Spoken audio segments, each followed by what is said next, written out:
నీకున్న 20 ఏండ్లకి నువ్వేం సాక్రిఫైస్ చేసినావు? ఏదైనా బ్యాగ్ చేస్తా. వేసుకొని కాలేజ్ కు వెళ్ళాల్సిన వయసులో నువ్వు సాక్రిఫైస్లు చేసినావా? అది నా ఇష్టం. ఏం సంపాదించి పెట్టినావు నీ అమ్మాయికి? ఎందుకు సంపాదించి పెట్టాలక్క? వాళ్ళు మంచి చూసుకుంటే నేను సంపాదించి పెడతా. ఏం మంచిగా చూసుకోలే, ఏం మంచిగా చూసుకోకుండానే నీకు బట్టలు కొనియకుండా, ఫుడ్ పెట్టకుండా, నీకు పాలు ఇవ్వకుండా, ఏం చేయకుండానే గాడిలాగా ఇంత ఎత్తు పెరిగినావా? అవన్నీ పెట్టిన హ్యాపీనెస్ పెట్టలేదు నా కాడ.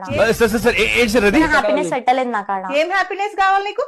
అమ్మ నువ్వు తాగు అని బాటిల్ మీ అయ్య కొనుకొచ్చి ఇచ్చి, అమ్మ తాగు అని చెప్పి మీ అమ్మ సిగరెట్ ప్యాకెట్లు కొనుకొచ్చి ఇచ్చి, నువ్వు బాయ్ ఫ్రెండ్ లతో తిరుగు, లేకపోతే ఎవరితో పడితే వాడితో పండు అని మీ అక్కలు రూములు తయారు చేసి ఇట్లా చేస్తే అప్పుడు నీకు హ్యాపీనెస్. నా ఇష్టం, నా లైఫ్, నా ఫ్రీడమ్ కావాలి.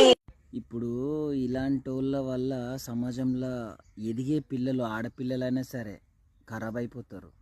ఇలాంటి వాళ్ళని నిజంగా నిర్బంధించాలి, ఒక రూమ్ లేచి ఫోన్లు గిట్లా ఏమి వేయకుండా. వీళ్ళ అమ్మ నాన్న కూడా అనుకుంటుండొచ్చు మా కడుపులో చెడబుట్టారని. నిజంగానే చెడబుట్టింది సిగరెట్లు తాగుకుంటా ఇవన్నీ.